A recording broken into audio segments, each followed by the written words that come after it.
Welcome to Your Worthy Career, a podcast for women in pharma and biotech with me, Melissa Lawrence. I am a certified career and leadership coach with a master's in organizational psychology who has worked in talent and learning development in biotech to large pharma, from non-clinical to commercial. I help women in pharma and biotech create a career worthy of them. Whether you want to get clear on what you want, get a new job, get promoted, or be effective as a leader at any level, this is the place for you. Every week, you will get practical career strategies and mindset shifts to help you overcome the problems you experience at work so you can reach your goals feeling better than ever. Your up level begins now. Hello and welcome to this week's episode of the podcast. Today, we're going to talk about moving up in your career, advancing your career without taking on direct reports or being a people manager. I've worked with some clients who felt that their career was really stalled because they didn't want to manage other people, but they felt that was the only option to get promoted because they were at a level where everyone in a level above them had direct reports. And so they felt like to get to that kind of associate director level, in this client's case, that she had to have direct reports. And this can be really frustrating, right? Like if you have to sacrifice and do something that you wouldn't actually want to do as part of your job, but you feel like it's the only way, even if it's something that you would dread, like you feel like you just kind of have to do it in order to not stall your career and to get promoted and keep it moving in the direction you want it to go. And this is really common in the corporate world and in pharma and biotech. But the advantage that you have in the pharma biotech industry is the high value that we have, that the industry has in technical leadership. So if you're someone who wants to advance to get to the higher level of leadership, but you don't want direct reports now or ever, and instead you want your leadership to be based on your technical expertise, then this episode is for you. Now, before we dive into it any deeper, can I just pause and celebrate with you? If you are connected with me on LinkedIn, you already know this really big news that I shared. I am still on cloud 9 about this. I just can't believe it. So LinkedIn has a badge called the Top Voices badge. And I honestly thought that this was a badge to identify celebrities so that you knew who were like the big New York Times booksellers, like the number one people in their industry, in their field, because they're people that I follow that are in the psychology space or in the author space that have that top voice blue badge on their profile. I don't know any commoners, so to speak, like the rest of us that have that. So the people that I've seen that have it are Brené Brown, Adam Grant, Simon Sinek, and so on. And I saw that LinkedIn rolled out, I think about a year ago, these gold community voice badges for contributing to a lot of collaborative articles. So if you've noticed the collaborative articles popping up in your feed on LinkedIn, how you can get one of those gold voice community badges is if you contribute to those articles and people find your comments insightful and helpful, right? And so if this is something that you want to do in order to expand on your thought leadership and practice providing your advice and speaking up, this is a great way to do it, actually. Last week, I talked about kind of standing out, and this is a way that you can do it. So it's something that can definitely elevate your profile if that's something that you want to try, and you can get it for your technical expertise. So it's not for people that are authors or psychologists or TV personalities or whatever. It's just for regular experts who are providing expertise on professional topics. So you can definitely look into that. But anyway, I received an email a couple of weeks ago from LinkedIn saying that I was designated a top voice for the platform. Me. It was this simple email, and I swear to you, I thought it was a mistake. I was like, this can't be right. I looked at my profile, and when you did put in my name, you could see a little blue LinkedIn badge now, but it wasn't on my actual profile. When you would go in and look at my profile, it didn't have that top voice badge that a lot of the other kind of celebrity, high-profile people have on LinkedIn. And I don't have millions of followers, and honestly, most of my clients, and you are probably one of these people, don't ever really like or comment on my posts. They tell me how much they love them, how helpful they are, but they're hesitant to engage with them. And I totally get it, because if I'm sitting here posting about signs you have a toxic boss, totally understand if you don't want to engage with that, if you're nervous that your boss might see it and think that you're, saying that they're a toxic boss. And I totally understand you might be overthinking that. But anyway, I thought that this was a glitch. But then I got another email with more information about what it meant to be a top voice for LinkedIn. And then my blue badge showed up on my profile. So I just have to tell you, LinkedIn says that only 0.0004% of LinkedIn users receive this badge. And here's how they define it. Top Voices is an invitation-only program featuring a global group of experts on LinkedIn covering a range of topics across the professional world, helping members uncover valuable knowledge relevant to them. Top Voices are vetted to ensure that they meet high trust standards, are consistently active on the platform, and share valuable expertise through content that demonstrates their unique, original contributions to a topic. I am not even kidding. I got a little teary-eyed about this. And here's why. It's not the vanity of the badge. It's what it represents to me in my journey to be a bold voice for you. When I started my business, I knew that I knew how to coach, that I knew how to help people, that I knew the insider secrets, what HR really thinks, and how to really help women overcome the negative thoughts and overthinking, and that they really could have it all, that I could help them have the career that they truly wanted, while feeling respected and recognized for their expertise. I knew that to be true. And when I was passionate about something, and I'm still this way, I kind of don't shut up about it. So, as an example, one time Ellen and I went to this all-inclusive resort in Mexico for our wedding anniversary, and we met this couple who became friends. And they said that they were considering this other resort that we had happened to have been to. So I was telling them how amazing it was, why it was better than where we were, the spa, all of the reasons they should go, how it was really worth the money, and so on. And I actually think they booked a trip there before we left the vacation. But here's the thing. I realized really quickly that I felt more confident promoting my service when I had a big company like AstraZeneca, or really any company employer behind me. When I had my boss, leadership team, when I had my company saying, Melissa is great, here, work with Melissa. Melissa's going to be your coach. Melissa's going to help you with this. I didn't have to work or promote myself that hard. But when I started my business, I had to be visible in a way that I never have. I had to stand by my ideas even when other people disagreed. I had to get stronger in my values and convictions more so than ever. Whether it was being on video the first time or very regularly, daring to offer a training to a bunch of people online and hoping they sign up, or knowing how to get my message out there, it was all really new to me. And I didn't have the confidence that I had with those friends in the pool telling them about this amazing resort.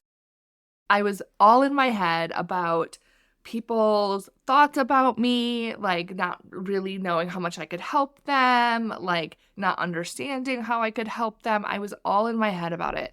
And I was flooded with advice and algorithms of what to do and what not to do, which is often what happens for us at work too, right? You might see so many things on LinkedIn, so many things online saying, here's all the steps you need to do X, Y, Z. And it can be really overwhelming. And a lot of those things take you outside of yourself. They take you outside of the authentic decision-making that you would make if you didn't have those outside voices, right? And early on, I was fortunate because my business was successful, not necessarily because of all of my showing up, because that took practice for me, but more so because of relationships that I had built. When my colleagues found out that I was going out on my own and starting my own business and could help them with their careers, many of them became clients. But after a few months, I had to branch out farther, and my voice became more important. And you might be surprised to learn that it wasn't easy. It wasn't always comfortable. I felt very vulnerable in the beginning because, I share insider information. I share stories about myself, about my experiences at work, and strategies to advance your career. And I think some leaders and companies want that to stay quiet because it doesn't always help them to have such empowered employees. because I'm not giving them generic frameworks. I'm not giving you steps that you don't need to take. I'm cutting through all of that. I'm not playing the facade that a lot of more inexperienced or just people that are more loyal to companies are going to tell you. Even well-intended people just don't have the same perspective that I do. So sometimes it felt really scary to be posting on LinkedIn so frequently. But guess what? I always stayed true to my voice. I have experimented with different things, but I always did what I felt was right for you and for me.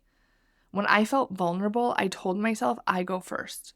I speak up and I do the uncomfortable thing to pave the way for you. I do it so you can see that you can do it too. A while back, I decided to shut out all the outside voices. I stopped caring about other people's input and I just went all in on my voice and what I thought you needed to hear and the way that I thought you needed to hear it. So you might notice that I post, for example, at pretty consistent times. If you connect with me on LinkedIn, on Instagram, you'll see that it's pretty consistent that I am sharing information with you. I'm reliable. And this is what is important to me, that I'm authentic, that I'm bold, that I provide valuable insights and strategies, and that you can count on me. I don't care about dance videos, although I do one if I feel like it because I do like dance parties. I don't care about what the internet says is the best time to share on LinkedIn. I care to be reliable to you, so you know what to expect from me. You know that Mondays at 8:30, I'm going to have a new insight for you because that is why I'm doing this. I'm in this business for you. It is my calling to make a difference in this way. So, long story, I know, but listen, this is why it was so meaningful. It's the context of why this was so much more than just a badge. Because I stayed true to you and to me, and I did the vulnerable thing, and I was consistent for over 4 years. It didn't take one day, it didn't take 1 week, it didn't take 1 month, it didn't take 1 year. And LinkedIn noticed. You can't buy this badge. You can't apply for it. You can't express interest in it. You can't get it through your network. Organically, you have to get on LinkedIn's radar as someone contributing thought leadership in their expertise, someone who is sharing new perspectives and valuable insights on a specific topic. And it means so much to me. So if we are connected, thank you for being part of my network. You've probably seen my posts online where I talked about this. If we aren't connected, by all means, send me a connection request. Say hi. Now, the other thing that I want to take away is that I want you to feel encouraged and empowered to keep going, to stay true to your voice.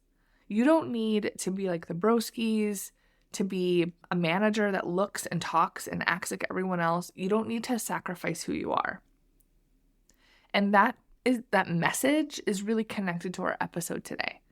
It's a different way to advance, to get ahead and pave your own path.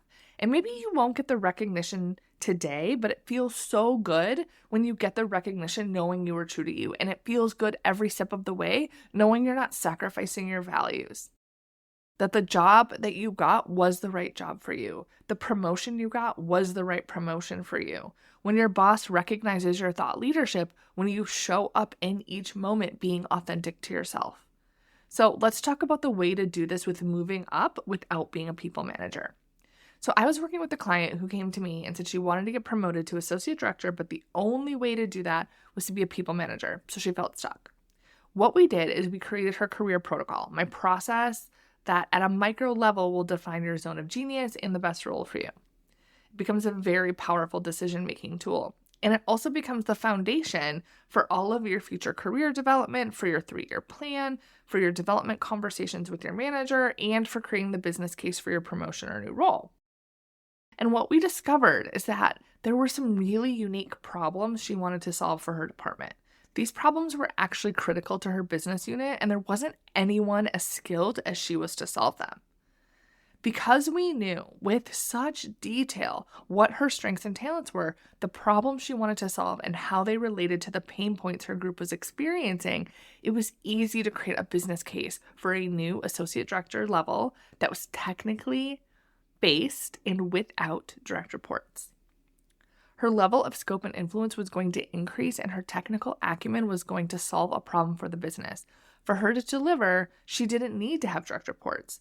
They just needed her to be at a certain level to get the type of influence and conversations and meetings that would be appropriate for her to be successful in that role.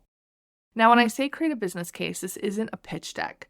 It's knowing what you want and having a win-win reason for getting it that benefits your company. Once we have that, we execute it on it one conversation at a time. Within just 2 to 3 months, she was promoted to associate director. And mind you, when we started coaching, she was emotional, ready to leave her company, and felt lost. She was questioning if her area of expertise was even something she wanted to do anymore. And this is really common. When we get so stressed about something, our judgment gets clouded and confusion increases. This is why coaching can be so helpful, to have someone observe what's happening from the outside and help you strategically move forward. This happened with another one of my clients. She was a people manager of a large team for several years, and she loved it. But she wanted to help people in a new way. She wanted to solve problems that would help the employees have a better work experience on a grander scale than just her department. And she wanted to help with productivity to make it more efficient. She pitched the idea and was turned down for months. She did a business case. She did stretch projects to demonstrate the value.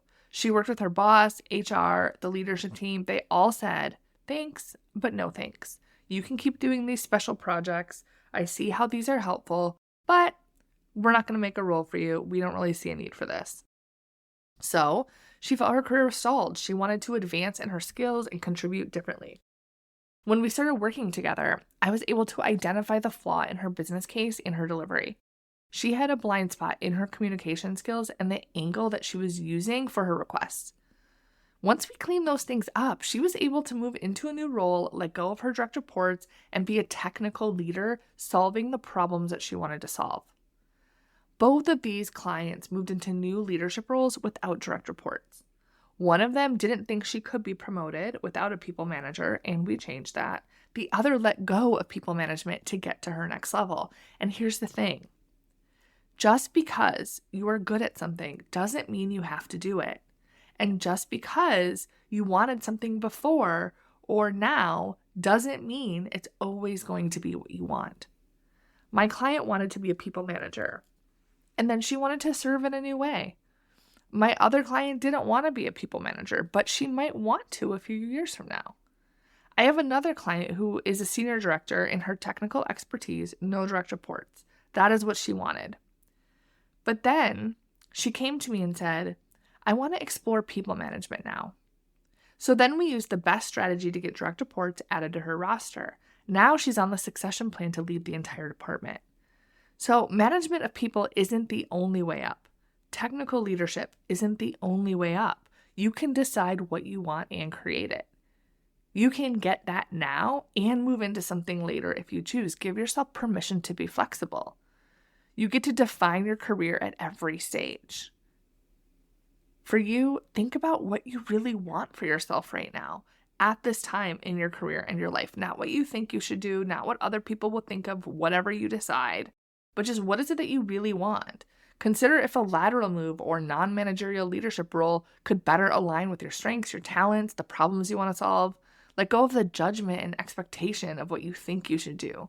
Instead, be authentic to what you want to do. Because that's what it's all about, right? If you're going to speak up, be vulnerable, make a difference, spend 8+ hours a day in your expertise, why not have it be what you truly want to do? Because the limits you have, they are just problems to solve. And some of them you might be putting on yourself. I truly believe in your potential, and I know deep down you can create the career that you want, whatever that looks like. All right, have an amazing week. Hey, the episode is over. I want to let you in on a secret. There are 4 hidden ways you can use to advance your career as a woman in pharma or biotech that your boss or HR doesn't want you to know about. These are strategies that are proven to work even after you've been told no. Save yourself so much time and advance your career on your terms by downloading the strategies at my website, yourworthycareer.com/hidden.